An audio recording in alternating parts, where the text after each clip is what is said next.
ശങ്കുട്ടി ദാസ്, ഇതിനകത്ത് ഏറ്റവും പ്രധാനപ്പെട്ട പോയിന്റ്, ജനൻ ടി വിയെ സംബന്ധിച്ചിടത്തോളം ഇത്തരം വിപത്തുകൾ കൃത്യമായി തന്നെ അഡ്രസ്സ് ചെയ്യുക എന്നുള്ളത് ഞങ്ങളുടെ ഉത്തരവാദിത്തമാണ്. ഞങ്ങൾ ചെയ്യുക തന്നെ ചെയ്യും.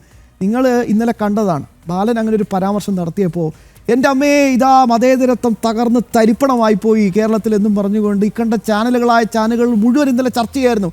ജമാഅത്തെ ഇസ്ലാമിയുടെ ആ വൈറ്റ് വാഷിംഗ് പരിപാടിയായിരുന്നു നടത്തിക്കൊണ്ടിരുന്നത്. അവരാരും കാണാത്ത പോയിന്റാണ് പ്രിയപ്പെട്ട പ്രേക്ഷകരെ, ഒപ്പം ശ്രീ ജലീൽ ഞങ്ങളിതാ പറഞ്ഞുകൊണ്ടിരിക്കുന്നത്, അല്ലാതെ മറ്റൊരു ഉദ്ദേശം കൊണ്ടുണ്ടായിട്ടല്ല. ശ്രീ ശങ്കുട്ടി ദാസ്, ഇതിൽ രണ്ട് പ്രധാനപ്പെട്ട ബാലൻസിംഗ് ആണ് നടക്കുന്നത്. ഒന്ന്, ഈ ജമാഅത്തെ ഇസ്ലാമി ഉൾപ്പെടെയുള്ള ഭീകര സംഘടനകളുടെ കൃത്യമായ നിലപാട് ചൂണ്ടിക്കാണിക്കുമ്പോൾ നേരെ RSSനെ അതിലേക്ക് വലിച്ചു കെട്ടുക. രണ്ടാമത്തേത്, ഇസ്ലാം സമൂഹത്തെ മൊത്തത്തിലാണ് ആക്രമിക്കപ്പെടുന്നത് എന്നുള്ള ഒരു നെറേറ്റീവിലേക്ക് കൊണ്ടുവരിക. കേരളത്തിൽ ഇങ്ങനെ ഈ ഇടതും വലതും മത്സരിച്ച് നടത്തുന്നവരിൻ്റെ പ്രധാനപ്പെട്ട വിലയിരുത്തൽ എങ്ങനെ നോക്കിക്കാണാം? തീർച്ചയായിട്ടും വളരെ കൃത്യമായിട്ടുള്ള പ്രകടമായിട്ടുള്ള ഒരു ഇരട്ടത്താപ്പ് ഈ കാര്യത്തിൽ ഉണ്ട് എന്നുള്ളതാണ് ഞാൻ മനസ്സിലാക്കുന്നത്. നോക്കൂ, ഇവിടെ ഇപ്പോ ജമാഅത്തെ ഇസ്ലാമിയെ കൂടെ കൂട്ടിയിട്ടുള്ള UDF LDFനെതിരെ ഉന്നയിക്കുന്ന പ്രധാനപ്പെട്ട ആരോപണം എന്താണ്? പിണറായി വിജയനും BJPയും RSSും തമ്മിൽ എന്തോ രഹസ്യമായിട്ട് ധാരണയുണ്ട്. അവർ CJP ആണ്. കേരളത്തിലെ ആഭ്യന്തര വകുപ്പ് ഭരിക്കുന്നത് RSS ആണ്. അതിന്റെ ഭാഗമായിട്ടാണ് ദത്താത്രേയ ഹൊസബളെ, നമ്മുടെ അജിത് കുമാറിനെ കണ്ടത് എന്നൊക്കെയാണ്. അതായത് LDF ഭരിച്ചു കഴിഞ്ഞാൽ കേരളത്തിലെ ആഭ്യന്തര വകുപ്പ് RSS നിയന്ത്രണത്തിലാവും എന്ന് UDF ആരോപിക്കുന്നുണ്ട്. ജമാഅത്തെ ഇസ്ലാമി ആഭ്യന്തര വകുപ്പ് ഭരിക്കും എന്ന് പറയുന്നത് ഇസ്ലാം വിരുദ്ധ പരാമർശമാണെങ്കിൽ RSS ആണ് ആഭ്യന്തര വകുപ്പ് ഭരിക്കുക എന്ന് പറയുന്നത് തിരിച്ച് ഹിന്ദു വിരുദ്ധ പരാമർശമല്ലേ? ഇതേപോലെ കഴിഞ്ഞ തവണത്തെ UDF സർക്കാർ ഭരിച്ചിരുന്ന സമയത്ത് രമേശ് ചെന്നിത്തലയെ സംബന്ധിച്ച് ഉന്നയിച്ചിരുന്നത് ഇതേ ആരോപണമാണ്. രമേശ് ചെന്നിത്തലയ്ക്ക് കാവി കളസമുണ്ട്, അയാൾ രമേശ് ചെന്നിത്തലയല്ല, അയാൾ സംഗീത്തലയാണ് എന്നൊക്കെ പറഞ്ഞുകൊണ്ട് രമേശ് ചെന്നിത്തലയ്ക്ക് ഒരു RSS പക്ഷപാതിത്വം ആരോപിച്ചുകൊണ്ടാണ് അദ്ദേഹത്തിന് ഒരുപക്ഷെ പ്രതിപക്ഷ നേതൃസ്ഥാനം പോലും നഷ്ടപ്പെടുന്ന സാഹചര്യം ഉണ്ടാക്കിയത്. അപ്പൊ ആ വിമർശനവും ആ രീതിയിൽ പരിശോധിക്കുകയാണെങ്കിൽ ഹിന്ദു വിരുദ്ധ വിമർശനമായിരുന്നില്ലേ? BJP ഭരിച്ചാൽ അല്ലെങ്കിൽ LDFോ UDFോ ഭരിച്ചാൽ ആഭ്യന്തര വകുപ്പ് RSS ഭരിക്കുകയാണെന്ന് പറയുന്നത് ഹിന്ദു വിരുദ്ധമല്ലെങ്കിൽ ജമാഅത്തെ ഇസ്ലാമി ആഭ്യന്തര വകുപ്പ് ഭരിക്കും എന്ന് പറയുന്നത് എങ്ങനെയാണ് ഇസ്ലാം വിരുദ്ധമാവുന്നത്? ജമാഅത്തെ ഇസ്ലാമിക്കെതിരെ നടത്തുന്ന രാഷ്ട്രീയ വിമർശനങ്ങളെ പോലും ഇസ്ലാം മതം എന്ന് പറയുന്ന ഒരു പരിചയം ഉപയോഗിച്ചുകൊണ്ട് തടയുകയും അവർ ഒരു നിലയ്ക്ക് വിമർശിക്കാൻ കഴിയാത്തൊരു സാഹചര്യം ഇവരൊക്കെ വളരെ ബോധപൂർവം സൃഷ്ടിക്കുകയും ചെയ്യുന്നത് എന്തുകൊണ്ടാണ് എന്ന് മനസ്സിലാവുന്നില്ല. പുറമേക്ക് ഞങ്ങൾ ജമാഅത്തെ ഇസ്ലാമിയെ എതിർക്കുന്നവരാണ്, ജമാഅത്തെ ഇസ്ലാമിയുടെ ഒരു നിലയ്ക്കുള്ള അടുപ്പവും ഇല്ലാത്തവരാണെന്ന് പറയുകയും എന്നാൽ വളരെ കൃത്യമായി വളരെ ഗൂഢമായി ജമാഅത്തെ ഇസ്ലാമിക്ക് വേണ്ടി താത്വികമായിട്ടുള്ള ന്യായീകരണങ്ങൾ ചമയ്ക്കുകയും ചെയ്തു. ഈ ചർച്ചയിൽ പങ്കെടുക്കുന്ന ശ്രീ ജലീൽ പുനലൂർ, അദ്ദേഹം ഇടതുപക്ഷത്തിന്റെ ഘടകകക്ഷിയായിട്ടുള്ള ഇന്ത്യൻ നാഷണൽ ലീഗിന്റെ ഭാഗമാണ്, LDF മുന്നണിയുടെ ഭാഗമാണ് എന്നാണ് ഞാൻ മനസ്സിലാക്കുന്നത്. അദ്ദേഹത്തിന്റെ വിമർശനം ജനം TV വിഷയം ചർച്ച ചെയ്യുമ്പോൾ ജമാഅത്തെ ഇസ്ലാമി എന്തോ വലിയ സംഭവമാണെന്ന് വരുത്തിക്കൊണ്ട് കേരളത്തിൽ വർഗീയ ധ്രുവീകരണം സൃഷ്ടിക്കാൻ ശ്രമിക്കുന്നതാണ്. എന്നാൽ ജനം TV അല്ലല്ലോ ഈ വിഷയം ഉന്നയിച്ചിട്ടുള്ളത്. അങ്ങയുടെ മുന്നണിയുടെ വാദമല്ലേ ഇത്? പിണറായി വിജയൻ വാർത്താ സമ്മേളനം വിളിച്ചുകൊണ്ട് കേരളത്തിലെ ജനങ്ങളോട് പറഞ്ഞത് ജമാഅത്തെ ഇസ്ലാമിയുടെ ഭീകരതയെ സംബന്ധിച്ചിട്ടാണ്, അവരുടെ അപകടത്തെ സംബന്ധിച്ചാണ്. കഴിഞ്ഞ ദിവസം CPMന്റെ നേതാവായിട്ടുള്ള AK ബാലൻ അദ്ദേഹം പറയുന്നത് ഇവിടെ കേരളത്തിൽ UDFന്റെ ഭരണം വന്നാൽ ജമാഅത്തെ ഇസ്ലാമി ആയിരിക്കും ആഭ്യന്തര വകുപ്പ് ഭരിക്കുന്നത്, ജമാഅത്തെ ഇസ്ലാമിയുടെ നിയന്ത്രണത്തിലാവും, ജമാഅത്തെ ഇസ്ലാമിയുടെ നിയന്ത്രണത്തിലാവും കേരളം എന്നാണ് പറയുന്നത്. അത് CPMന്റെ ലൈനാണ്, അത് ഇടതുപക്ഷത്തിന്റെ ലൈനാണ്.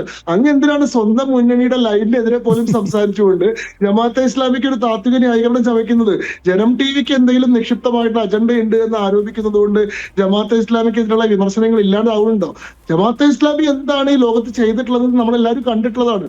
നിങ്ങളുടെ മസ്ജിദിലോ അല്ലെങ്കിൽ നിങ്ങളുടെ ഈ പറയുന്ന മദ്രസയിലോ എന്താ പഠിപ്പിച്ചതെന്ന് എനിക്കറിയില്ല. പക്ഷെ അങ്ങ് പറഞ്ഞത് വെച്ച് ഞാൻ മനസ്സിലാക്കുന്നത് ആ പാഠം വളരെ അപകടകരമാണെന്നാണ്. കാരണം ജമാഅത്തെ ഇസ്ലാമിക്കാരെ കണ്ടു കഴിഞ്ഞാൽ അവരോട് സലാം അടക്കരുത്. കാരണം എന്താണ്, അവർ അവിശ്വാസികളാണെന്ന് പറയുമ്പോൾ ജമാഅത്തെ ഇസ്ലാമിക്കാർ മാത്രമല്ലല്ലോ അവിശ്വാസികൾ. അങ്ങയുടെ കണക്കിൽ ഞാൻ മതവിശ്വാസിയാണെങ്കിൽ ഞാനും അവിശ്വാസിയാണ്, ഒരു ക്രിസ്ത്യൻ മതവിശ്വാസിയാണെങ്കിൽ അയാളും അവിശ്വാസിയാണ്. അവിശ്വാസികളോട് അത്തരത്തിലുള്ളൊരു നിങ്ങളുടെ വിശ്വാസം പിന്തുടരാത്ത ആളുകളോടൊക്കെ അത്തരത്തിൽ ശത്രുതാപരമായിട്ടുള്ള സമീപനം പുലർത്തണം, അവരോടൊന്നും സുജന മര്യാദകൾ പോലും പാലിക്കാൻ പാടില്ല എന്നാണ് അങ്ങുൾപ്പെടെയുള്ള ആളുകളുടെ മദ്രസകൾ പഠിപ്പിക്കുന്നതെങ്കിൽ അത് വളരെ അപകടകരമായിട്ടൊരു ട്രെൻഡാണ്. നിങ്ങളൊക്കെ എങ്ങനെയാണ് മതേതരത്വത്തിന്റെ വലിയ വാഗ്ദാനങ്ങൾ നടത്തുന്നതെന്ന് എനിക്ക് മനസ്സിലാവുന്നില്ല. പക്ഷെ ഇവിടുത്തെ ഒരു കാര്യം നിങ്ങൾ മനസ്സിലാക്കേണ്ടത്, അങ്ങയുടെ പ്രസ്ഥാനത്തെക്കാൾ കൂടുതൽ കേരളത്തിന്റെ ബൗദ്ധിക മേഖലയിൽ സ്വാധീനം ചെലുത്തുന്ന പ്രസ്ഥാനമാണ് ജമാഅത്തെ ഇസ്ലാമി. INL സ്വന്തമായിട്ട് പത്രം ഉണ്ടോ എന്ന് എനിക്കറിയില്ല. ജമാഅത്തെ ഇസ്ലാമിയുടെ മാധ്യമം എന്ന് പറയുന്ന പത്രം കേരളത്തിലെ മുഖ്യധാരാ മാധ്യമങ്ങളിൽ ഒന്നാണ്. മാതൃഭൂമി, മനോരമയൊക്കെ കഴിഞ്ഞാൽ ഏറ്റവും കൂടുതൽ ആളുകൾ വായിക്കുന്ന ഒരു മുഖ്യധാരാ പത്രമാണ്. INL സ്വന്തമായിട്ട് ഒരു ചാനൽ ഉണ്ടോ എന്ന് എനിക്കറിയില്ല. പക്ഷെ ജമാഅത്തെ ഇസ്ലാമിയുടെ നിയന്ത്രണത്തിലുള്ള മീഡിയ വൺ എന്ന് പറയുന്ന ഒരു ചാനൽ കേരളത്തിലെ ഒരു മുഖ്യധാര പ്രചാര മാധ്യമമാണ്. കേരളത്തിന്റെ ഡിബേറ്റുകളെ, ചർച്ചകളെ, കേരളത്തിലെ നരേറ്റീവിനെ എങ്ങനെ സ്വാധീനിക്കണമെന്ന് നിശ്ചയിക്കാൻ ശേഷിയുള്ള ഒരു ഇന്റലക്ച്വൽ ഫോഴ്സ് ആയിട്ട് കേരളത്തിലെ ജമാഅത്തെ ഇസ്ലാമി മാറിയിട്ടുണ്ട്. അതിന്റെ അപകടത്തെ പറ്റിയിട്ട് ആരും തുറന്നു പറയാൻ പാടില്ല. ജമാഅത്തെ ഇസ്ലാമിയെ മൗനം കൊണ്ട് സംരക്ഷിച്ചു പിടിക്കണം. അവർക്ക് നിഗൂഢമായിട്ട് ഈ സമൂഹത്തിൽ പ്രവർത്തിക്കാനുള്ള അവസരം നമ്മൾ സൃഷ്ടിച്ചു കൊടുക്കണം എന്ന് പറയുന്നത് എന്ത് തരത്തിലുള്ള വിദണ്ഡവാദം? ഇത് സത്യത്തിൽ തത്വമായിട്ട് അവർക്ക് ന്യായീകരണം ശ്രമിക്കലല്ലേ? ജമാഅത്തെ ഇസ്ലാമി ഇന്ത്യയിൽ രൂപീകരിക്കപ്പെടുന്നത് തന്നെ ഹുക്കുമത്ത് ഇലാഹി എന്ന് പറയുന്ന ആശയത്തിന്റെ അടിസ്ഥാനത്തിലാണ്. അതായത് സമ്പൂർണ്ണമായിട്ട് ശരിയാ നിയമത്തിന് കീഴിൽ ഭരിക്കപ്പെടുന്ന ഒരു രാഷ്ട്ര പദ്ധതി രൂപീകരിക്കുക എന്നുള്ളതാണ്. ജമാഅത്തെ ഇസ്ലാമി ലോകത്തുണ്ടായിട്ടുള്ള പൊളിറ്റിക്കൽ ഇസ്ലാമിസ്റ്റ് ഭരണകൂട മോഡലുകളിലെ ഏറ്റവും പ്രധാനപ്പെട്ട രണ്ടാമത്തെ മോഡലായിട്ടാണ് പറയപ്പെടുന്നത്. 1922 ഉണ്ടായിട്ടുള്ള ഈജിപ്തിലെ ഇസ്ലാമിക് ബ്രദർഹുഡിന് ശേഷം 1941 ഉണ്ടായിട്ടുള്ള ജമാഅത്തെ ഇസ്ലാമിയാണ് ആ അർത്ഥത്തിൽ ഇസ്ലാമിക ശരിയാ നിയന്ത്രണത്തിലുള്ള ഒരു ഭരണകൂടം സ്ഥാപിക്കുന്നതിൽ വിജയിച്ചിട്ടുള്ള ഒരു സംവിധാനം. അതിനുശേഷം 1979 ഇറാനിൽ വന്നിട്ടുള്ള ഖൊമേനികളുടെ നേതൃത്വത്തിലുള്ള ഇസ്ലാമിക് റവല്യൂഷനിലൂടെ വന്നിട്ടുള്ള ഖൊമേനി ഭരണകൂടമാണ്. എന്നാൽ ഒരു റെവല്യൂഷണറി ഇസ്ലാമിക് മോഡലിൽ ഒരു സമ്പൂർണ്ണ ഭരണക്രമം നിശ്ചയിച്ചു എന്നത് ജമാഅത്തെ ഇസ്ലാമിയുടെ ഇസ്ലാമിക് ഈ പറയുന്ന പൊളിറ്റിക്കൽ ഇസ്ലാമിസ്റ്റുകൾക്കിടയിൽ ഒരു പൈനിയറിംഗ് സംഘടനയായിട്ട് അവരെ മാറ്റുന്ന ഒരു സംഭവമാണ്. ഇവര് ഇന്ത്യ വിഭജനത്തെ എതിർക്കുന്ന ഒരു ഘട്ടം ഉണ്ടാവുന്നുണ്ട് ജമാഅത്തെ ഇസ്ലാമി. അവർ എന്തുകൊണ്ടാണ് ഇന്ത്യ വിഭജനത്തെ എതിർക്കുന്നത്? കാരണം ഈ നാഷണലിസം എന്ന് പറയുന്ന ഒരു ഐഡിയോളജി അവർ അംഗീകരിക്കുന്നില്ല. ദേശീയത എന്ന് പറയുന്ന സങ്കല്പം ഇസ്ലാമിക വിരുദ്ധമാണെന്നും ഇന്റർനാഷണലിസം അല്ലെങ്കിൽ പാൻ നാഷണലിസം ലോകം മുഴുവൻ ഒരു ഉമ്മയാണ്, ആ ഉമ്മയെല്ലാം ഒരു ഖലീഫയ്ക്ക് കീഴിൽ ഭരിക്കപ്പെടുന്ന സംവിധാനമാണ്. അതുകൊണ്ട് ഇസ്ലാമികമായിട്ടുള്ള ഒരു രാജ്യം ഉണ്ടാക്കുക എന്ന് പറയുന്നത് ആ ആശയത്തിന് വിരുദ്ധമാണെന്നും അങ്ങനെ ഉണ്ടായിക്കഴിഞ്ഞാൽ ബാക്കിയുള്ള ഭാഗം ഇന്ത്യ ഒരു ഹിന്ദു രാഷ്ട്രമായി മാറുമെന്നും ഇത്രയും കാലം കൊണ്ട് ഇവിടെ നേടിയിട്ടുള്ള ഇസ്ലാമിന്റെ ഒരു മുന്നേറ്റം അവിടെ നഷ്ടപ്പെടുമെന്നും ഇന്ത്യ സമ്പൂർണ്ണമായിട്ട് ബാക്കി ഭാഗം സമ്പൂർണ്ണമായിട്ട് ഹൈന്ദവൽക്കരിക്കപ്പെടുന്നതാണ്. ഇന്ത്യയെ പൂർണ്ണമായിട്ട് ഇസ്ലാമികവൽക്കരിക്കണം, അല്ലാണ്ട് മുസ്ലിങ്ങൾക്ക് പ്രത്യേകമായിട്ട് ഹോംലാൻഡ് മാത്രം ഉണ്ടായാൽ പോരാ എന്നുള്ളതാണ് വാദം. എന്നിട്ട് പാകിസ്ഥാൻ യാഥാർത്ഥ്യമായപ്പോ നമ്മുടെ മഹാരാഷ്ട്രയിലെ ഔറംഗാബാദിൽ ജനിച്ചിട്ടുള്ള ഈ മൗദൂദി ഇന്ത്യയിൽ താമസിക്കുകയല്ല ചെയ്തിട്ടുള്ളത്. അദ്ദേഹം പാകിസ്ഥാനിലേക്ക് പോവുകയും പാകിസ്ഥാനിലെ ഒരു മുസ്ലിം ഹോംലാൻഡ് എന്നതിൽ നിന്ന് മാറ്റിയിട്ട് ഒരു പൂർണ്ണാർത്ഥത്തിൽ ഒരു ഇസ്ലാമിക് സ്റ്റേറ്റ് ആയിട്ട് പരിവർത്തനം ചെയ്യാൻ ശ്രമിക്കുകയാണ് ചെയ്തിട്ടുള്ളത്. അവിടുത്തെ ഭരണകൂടങ്ങളെ പോലും അട്ടിമറിച്ചിട്ടുള്ളതിൽ ഈ പറയുന്ന ജമാഅത്തെ ഇസ്ലാമിക്ക് പങ്കുണ്ട്. 1971 ബംഗ്ലാദേശിൽ നടന്നിട്ടുള്ള ബംഗാളി ജനതയുടെ ഉന്മൂലനം, അവിടെ നടന്നിട്ടുള്ള ബംഗാളി വംശഹത്യ, അതിന് നേതൃത്വം കൊടുത്ത ഇസ്ലാമിക പാകിസ്ഥാന്റെ അന്നത്തെ സൈന്യത്തിനോടൊപ്പം ജമാഅത്തെ ഇസ്ലാമി റാസാക്കാർ ആർമി എന്ന പേരിൽ ഒരു റാസാക്കാർ സൈന്യം രൂപീകരിച്ചുകൊണ്ട് ജമാഅത്തെ ഇസ്ലാമിയുടെ വിദ്യാർത്ഥി സംഘടനയായിരുന്ന ഇസ്ലാമിക് സേവാ ഛത്ര എന്ന പേരിൽ അവരുടെ വിദ്യാർത്ഥി സംഘടന അൽ ബദർ, അൽ ഷംസ് എന്നൊക്കെ പേരിൽ പ്രത്യേകമായിട്ടുള്ള സായുധ സംഘങ്ങൾ രൂപീകരിച്ചുകൊണ്ട് ആളുകളെ തെരഞ്ഞുപിടിച്ച് ഉന്മൂലനം ചെയ്യുകയാണ് ചെയ്തിട്ടുള്ളത്. ആയിരക്കണക്കിന് ആളുകളില്ല, ഗ്രാമങ്ങളെ തന്നെ വംശീയമായിട്ട് ഉന്മൂലനം ചെയ്തിട്ടുള്ള ചരിത്രമുണ്ട്. ആ ജമാഅത്തെ ഇസ്ലാമിയുടെ നേതാക്കളെയൊക്കെ പിന്നീട് അവിടെ ഷെയ്ഖ് ഹസീനയുടെ ഒക്കെ ഭരണകൂടം വന്ന സമയത്ത് പിടികൂടുകയും അവരെയൊക്കെ വിചാരണ ചെയ്യുകയും ഇന്റർനാഷണൽ ക്രിമിനൽ ട്രൈബ്യൂണൽ സ്ഥാപിച്ചുകൊണ്ട് ഇവരെ യുദ്ധക്കുറ്റങ്ങളുടെ പേരിൽ ഇവർക്ക് തൂക്കില് ശിക്ഷ കൊടുക്കുകയൊക്കെ ചെയ്തിട്ടുണ്ട്. ഏറ്റവും അവസാനം നമ്മുടെ തൊട്ടു മുമ്പിൽ നടന്നുകൊണ്ടിരിക്കുന്ന സംഭവമാണ് 2025 ബംഗ്ലാദേശിൽ അവിടെ നടന്നിട്ടുള്ള ഹിന്ദു വിരുദ്ധ വംശഹത്യ. അതിന് നേതൃത്വം കൊടുത്തിട്ടുള്ള പ്രസ്ഥാനമാണ് ജമാഅത്തെ ഇസ്ലാമി. നോക്കൂ, നിങ്ങൾ 5000 കിലോമീറ്റർ അപ്പുറത്ത് കിടക്കുന്ന പാലസ്തീനു വേണ്ടിയിട്ട് ഇവിടെ നിന്ന് സമരവും ഐക്യദാർഢ്യവും ഒക്കെ നടത്തുന്നുണ്ട്. എന്നാൽ ഇന്ത്യയുമായിട്ട് രാഷ്ട്രീയമായിട്ടും സാംസ്കാരികമായിട്ടും ചരിത്രപരമായിട്ടും ബന്ധമുള്ള ബംഗ്ലാദേശിലുള്ള ഹിന്ദുക്കളുടെ മരണവേദനയെ നിങ്ങൾ കണ്ടില്ലെന്ന് അടിക്കുന്നുണ്ട്. അപ്പൊ ആ രീതിയിലെല്ലാം ജമാഅത്തെ ഇസ്ലാമി ജലീൽ പുനരൂർ ചോദിക്കുന്ന ഒരു ചോദ്യം, ഇന്ത്യ ഭരിക്കുന്ന ജമാഅത്തെ ഇസ്ലാമി അല്ലല്ലോ, നരേന്ദ്രമോദിജി അല്ലേ? അപ്പോൾ എന്തുകൊണ്ട് ഇതിനെ നിയന്ത്രിക്കാൻ സാധിക്കുന്നില്ല എന്നൊരു പോയിന്റ് കൂടി അദ്ദേഹം ചോദിച്ചിട്ടുണ്ട്. അതിന് കൂടി ഒന്ന് വേഗത്തിൽ മറുപടി. ഒരു ഏകാധിപത്യ തലത്തിലേക്ക് മോദിജി മാറണം എന്നൊരു പരോക്ഷമായ ആഹ്വാനമുണ്ട്.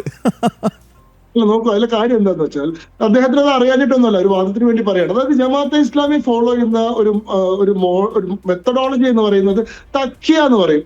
അതായത് നേരിട്ടിട്ട് നിങ്ങളുടെ ആശയങ്ങൾ പ്രകടമാക്കാൻ കഴിയാത്ത സാഹചര്യത്തിൽ നിങ്ങൾക്ക് നേരെ വിപരീതമായിട്ടുള്ള ആശയങ്ങളാണ് നിങ്ങൾ പേറുന്നത് നടിക്കുകയും അനുകൂലമായിട്ടുള്ള ഒരു സാഹചര്യം വരുന്ന സമയത്ത് മാത്രം സ്വന്തം ആശയങ്ങൾ പുറത്തെടുക്കുകയും ചെയ്യാന്നുള്ളതാണ്. ഇപ്പൊ മൗദൂദി വളരെ കൃത്യമായി പറയുന്നുണ്ട്, Islamic ideologies and non Islamic ideologies. അതായത് ഇസ്ലാമികമായിട്ടുള്ള ആശയധാരകളും ഉണ്ട്, അനിസ്ലാമികമായിട്ടുള്ള ആശയധാരങ്ങളും ഉണ്ട്.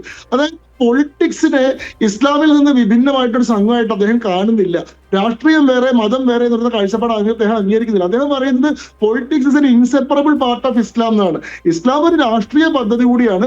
ഈ രാഷ്ട്രീയം എന്ന് പറയുന്നത് ഇസ്ലാമിക ജീവിത പദ്ധതിയുടെ ഭാഗം തന്നെയാണ്. ഈ ഡെമോക്രസി, അതേപോലെ തന്നെ സെക്യുലറിസം, നാഷണലിസം തുടങ്ങിയിട്ടുള്ള ഐഡിയോളജികളെ എല്ലാം ഈ മൗദൂദി നോൺ ഇസ്ലാമിക് ഐഡിയോളജികൾ എന്നാ പറയുന്നത്. ഇതൊക്കെ അനിസ്ലാമികമായിട്ടുള്ള ഐഡിയോളജിയാണ്. ഭരണഘടനയിൽ മൗദൂദി അംഗീകരിക്കുന്നില്ല. കാരണം എന്താ? അത് മനുഷ്യനിർമ്മിതമാണ്. ദൈവനിർമ്മിതമായിട്ടുള്ള ഖുർആനാണ് പരമോന്നതമായിട്ടുള്ളത്.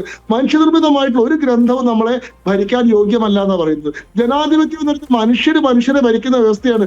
ദൈവിക ഭരണമാണ് യഥാർത്ഥ സങ്കല്പം എന്നാ പറയുന്നത്. മതേതരത്വം എന്ന് പറയുന്നത് അശ്ലീലമായിട്ട് സങ്കല്പമാണ് എന്നാണ് മൗദൂദി പറയുന്നത്. ഇസ്ലാമിന് മാത്രം എന്താണ് സമ്പൂർണ്ണാധിപത്യമുള്ള, മറ്റു മതങ്ങൾക്കൊന്നും നിലനിൽക്കാൻ അധികാരമില്ലാത്ത, ഇനി എന്തെങ്കിലും കാരണവശാൽ നിലനിൽക്കണമെങ്കിൽ രണ്ടാംകിട പൗരന്മാരായി ജസിയ എന്ന് പറയുന്നത് നികുതി അടച്ച് ജീവിക്കാൻ കഴിയുന്ന ഒരു സംവിധാനമാണ് ഈ മൗദൂദി വിഭാവനം ചെയ്യുന്നത്. എന്നാൽ ഇന്ത്യയിലെ ജമാഅത്തെ ഇസ്ലാമിക്കാരെ നോക്കൂ നിങ്ങൾ. അവരിവിടെ മനുഷ്യാവകാശവാദികളായി നിൽക്കുന്നു, അവരിവിടെ പൗരാവകാശവാദികളായി നിൽക്കുന്നു, അവർ LGBT റൈറ്റ്സിന് വേണ്ടി സംസാരിക്കുന്നു. യഥാർത്ഥത്തിൽ LGBT റൈറ്റ്സിന് ജമാഅത്തെ ഇസ്ലാമി അംഗീകരിക്കുന്നില്ലെന്ന് മാത്രമല്ല, അതൊരു മാനസിക രോഗമായിട്ടും ഒരു വൈകല്യമായിട്ടും ശിക്ഷിക്കപ്പെടേണ്ട കുറ്റമായിട്ടുമാണ് അവർ കണക്കാക്കുന്നത്. ഇവിടെ പാകിസ്ഥാനിൽ നടത്തിയിട്ടുള്ള അഹമ്മദിയ വിരുദ്ധ കലാപത്തിന് നേതൃത്വം കൊടുത്തിട്ടുള്ള ആളുകൾ ജമാഅത്തെ ഇസ്ലാമിക്കാരാ. ഇസ്ലാമിലെ തന്നെ ഒരു അവാന്തര വിഭാഗത്തെ അമുസ്ലിങ്ങളാണെന്ന് പറഞ്ഞുകൊണ്ട് അവർ ഉന്മൂലനം ചെയ്യാനും അവരെ നോൺ മുസ്ലിംസ് ആയിട്ട് ഡെസിഗ്നേറ്റ് ചെയ്യാനും അവരെ ശുചി തൊഴിലാളികളുടെ ജോലിക്ക് മാത്രം റിസർവ് ചെയ്യാനും ഒക്കെ ശ്രമിച്ചുള്ളത് ജമാഅത്തെ ഇസ്ലാമിയാണ്. ആ ജമാഅത്തെ ഇസ്ലാമി ഇവിടെ ന്യൂനപക്ഷ അവകാശങ്ങൾക്ക് വേണ്ടി സംസാരിക്കുന്നത് നമ്മൾ കാണുന്നുണ്ട്, ജനാധിപത്യത്തിന് വേണ്ടി സംസാരിക്കുന്നത് നമ്മൾ കാണുന്നുണ്ട്, ഭരണഘടനയ്ക്ക് വേണ്ടി സംസാരിക്കുന്നത് നമ്മൾ കാണുന്നുണ്ട്. എന്തുകൊണ്ടാണ്? കാരണം അവർ ആഗ്രഹിക്കുന്ന പോലത്തെ ഒരു രാഷ്ട്രീയ സാഹചര്യം ഉണ്ടാവുന്നത് വരെ തങ്ങളല്ലാത്ത മറ്റെന്തോ മാനവികവാദികളായി നടിക്കുകയും അനുകൂല സാഹചര്യം വരുമ്പോൾ തങ്ങളുടെ യഥാർത്ഥ വിശ്വരൂപം പാകിസ്ഥാനിലോ ബംഗ്ലാദേശിലോ ഒക്കെ കാണിച്ചിട്ടുള്ള തങ്ങളുടെ തനി സ്വരൂപം പുറത്തെടുക്കുകയും ശ്രീ ഹമീദ് ചേന്നമംഗലൂർ അത് കൃത്യമായി സൂചിപ്പിക്കുന്നുണ്ട്. ബംഗ്ലാദേശിൽ ഇപ്പൊ കാണിക്കുന്ന നാടകം വെച്ചുകൊണ്ട് ഇവരെ നിരോധിക്കാൻ സാധിക്കില്ല. കാരണം ഇപ്പൊ ഇവർ പറയുന്നത്, നിങ്ങൾ പറഞ്ഞു അവരുടെ ഭരണഘടനയിൽ പറയുന്നത് ഇക്കാമുദ്ദീൻ ആണെന്ന്. ഇക്കാമുദ്ദീൻ എന്നാണ് ഭരണഘടനയിൽ ചേർത്ത് എപ്പോഴാണെന്ന് അറിയോ? യഥാർത്ഥത്തിൽ അവരുടെ ഭരണഘടനയിൽ ഉണ്ടായിരുന്നത് എന്താണ്, ഹുക്കുമത്തെ ഇല്ലാഹി എന്നുള്ളതായിരുന്നു. ശരിയാ ഭരണം, അള്ളാഹുവിന്റെ ഭരണം എന്നുള്ളതായിരുന്നു. അത് 1975 നിരോധിക്കപ്പെട്ടതിന് ശേഷം ഈ ഹുക്കുമത്തി ഇലാഖ എന്ന് പറയുന്നത് ടേം അത് വിവാദമായി മാറിയതിനു ശേഷം 76 ഭരണഘടനാ ഭേദഗതി കൊണ്ടുവന്നിട്ടാണ് ദീനിന്റെ പ്രചാരണം എന്നുള്ള അർത്ഥത്തിൽ ഇക്കാമുദ്ദീൻ എന്ന് പറയുന്ന വാക്ക് അവിടെ റീപ്ലേസ് ചെയ്തത്. അത് പുറത്തേക്ക് പറയുന്നത് ദീനിന്റെ പ്രചാരണം എന്നാണെങ്കിലും അതിന്റെ അർത്ഥം ദീനിന്റെ സമ്പൂർണ്ണമായിട്ടുള്ള വിജയത്തിന് വേണ്ടിയിട്ട് പരിശ്രമിക്കുക എന്നുള്ളത് തന്നെയാണ്. ഹിക്കുമത്ത് ഇലാഖി തന്നെയാണ് ഇക്കാമുദ്ദീൻ. അത് നമുക്ക് മനസ്സിലാവാത്തൊരു ഭാഷയിലേക്ക് അവരതിനെ പരാവർത്തനം ചെയ്തു എന്നുള്ളൂ. അപ്പൊ ഇങ്ങനെയൊക്കെയാണ് ഇവർ നടിക്കുന്നത് എന്നുള്ളത് കൊണ്ടാണ് ഇവരെ നിരോധിക്കാൻ പറ്റാത്തത്. അതേപോലെ തന്നെ ഒരു രാഷ്ട്രീയ സംഘടനയെ നിരോധിക്കാൻ കേന്ദ്ര സർക്കാരിന് സാധിക്കില്ല. ഇപ്പൊ നമ്മള് മറ്റേ നമ്മുടെ NDF നിരോധിച്ചിട്ടുണ്ട്, അല്ലെങ്കിൽ പോപ്പുലർ ഫ്രണ്ട് ഓഫ് ഇന്ത്യ നിരോധിച്ചിട്ടുണ്ട്. പക്ഷെ എന്തുകൊണ്ട് SDP നിരോധിക്കാത്തത്? കാരണം SDP നിരോധിക്കാൻ കേന്ദ്ര ആഭ്യന്തര മന്ത്രാലയത്തിന് സാധിക്കില്ല. അത് ഇലക്ഷൻ കമ്മീഷൻ ഓഫ് ഇന്ത്യക്കാണ് അതിന്റെ അധികാരമുള്ളത്. കാരണം അത് റെപ്രസെന്റേഷൻ ഓഫ് പീപ്പിൾസ് ആക്ട് പ്രകാരം രജിസ്റ്റർ ചെയ്യപ്പെട്ടിട്ടുള്ള ഒരു രാഷ്ട്രീയ സംഘടനയാണ്. കേന്ദ്ര സർക്കാരിന് രാഷ്ട്രീയ സംഘടനകളെ നിരോധിക്കാവുന്ന സാഹചര്യം വന്നു കഴിഞ്ഞാൽ രാജ്യത്ത് വേറൊരു രാഷ്ട്രീയ പാർട്ടിക്ക് പ്രവർത്തിക്കാൻ പറ്റില്ല. ഇപ്പൊ കോൺഗ്രസുകാരെ പറ്റിയിട്ടും CPM പറ്റിയിട്ടും ഈ പറയുന്ന INL പറ്റിയിട്ടും ഒക്കെ ഞങ്ങൾക്ക് വളരെ മോശം അഭിപ്രായമുണ്ട്. ഇവർക്കെല്ലാം വർഗീയ സ്വഭാവവും തീവ്രവാദ സ്വഭാവവും ഉണ്ടെന്ന് ഞങ്ങൾക്ക് അഭിപ്രായമുണ്ട്. നിരോധിക്കാൻ നമുക്ക് ഏറ്റവും പ്രധാനപ്പെട്ട പോയിന്റ് ശ്രീ ശംഖു, ഞാൻ ഒന്ന് ഇടപെടുകയാണ് സമയക്കുറവുകൊണ്ട് മാത്രം. ഈ ചോദ്യമാണ് ഇപ്പോഴും നിൽക്കുന്നത്. ഈ ഒരു ബാലൻസിംഗ് ഉണ്ടല്ലോ, ഈ ജമാഅത്തെ ഇസ്ലാമിക്കെതിരെ ആരെങ്കിലും പറയുമ്പോൾ, വിമർശനം ഉന്നയിക്കുമ്പോൾ അത് മൊത്തം മുസ്ലിം വിഭാഗത്തിനെതിരെയുള്ള വിമർശനമാണ് എന്ന് പറയുമ്പോൾ സ്വാഭാവികമായിട്ട് അങ്ങനെ ഒരു നെറേറ്റീവ് ഉണ്ടാക്കുമ്പോൾ അവർക്ക് തന്നെയാണ് ഒരു സഹായം ചെയ്തു കൊടുക്കുന്നത്.